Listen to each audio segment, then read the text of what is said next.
Hey guys, how's it going? Kevin Cleary here with a knife video for you. This is going to be a first impressions on a pretty cool folder that I was recently able to get my hands on.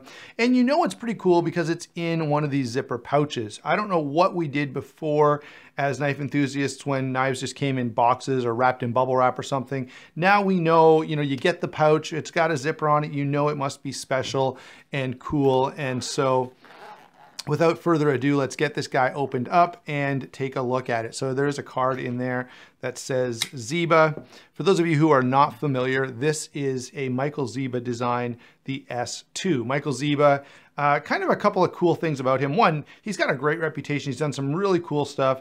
I would say he's well known for kitchen knives, but also his folders tend to kind of follow this line. That is the S2, where it's big and bulky and heavy duty, or lean more toward a very slim design. He's got a couple of really neat designs that are, sort of thin Quaken style blades. Anyway, let me give you a quick rundown on this guy.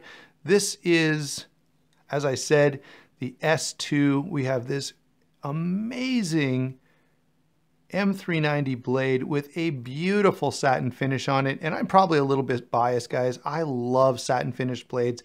And this one, with the way the various grind lines are, I find absolutely spectacular.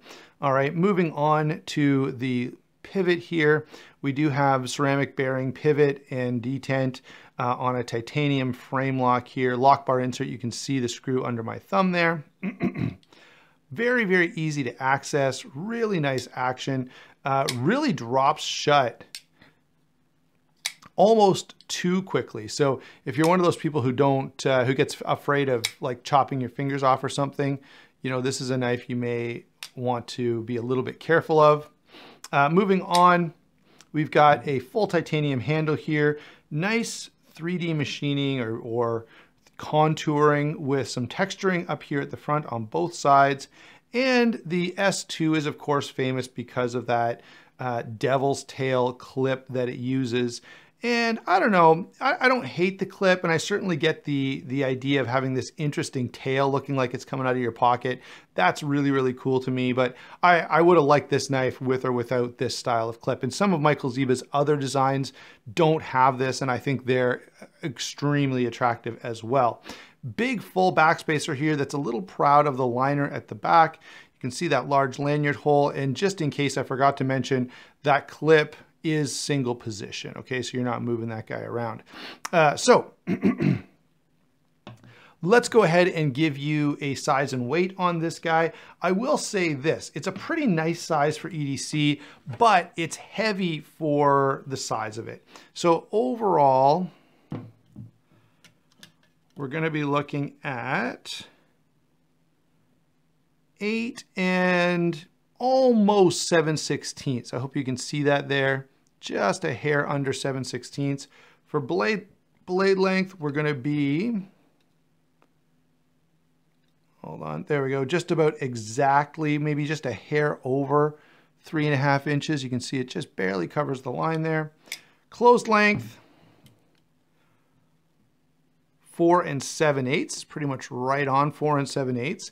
And the thickness here is going to be a little more. Now, I'm not going to get this perfectly accurate without a caliper, but we're going to call it 9/16.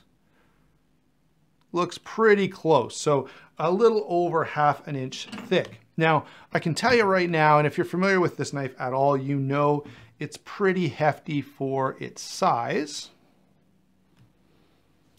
Let's see here. So 6.46 ounces. That is pretty heavy for an 8.5 inch knife. Consider that's about the same weight as my Curtis F3, which is, almost a full inch larger than that and doesn't have any of the contouring or anything. So a lot of that weight is probably coming from the backspacer there.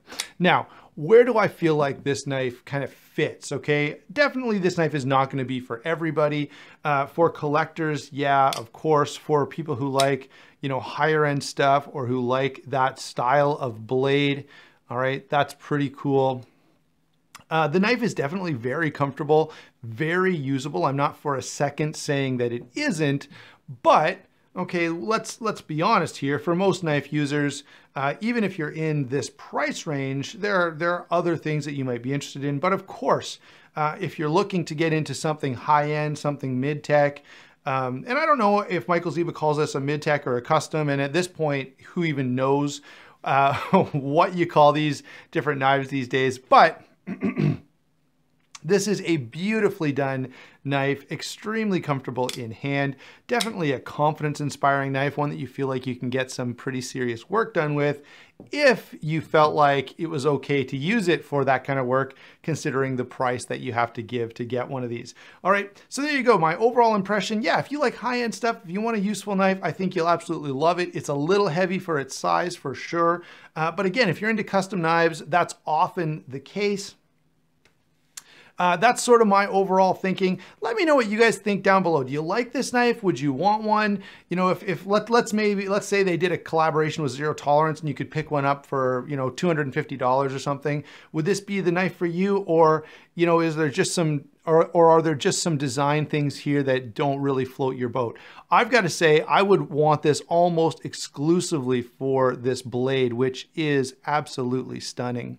All right, there you go. Thanks for watching. Don't forget to like and subscribe so you get to see the full review that'll be coming up, and we will talk to you soon.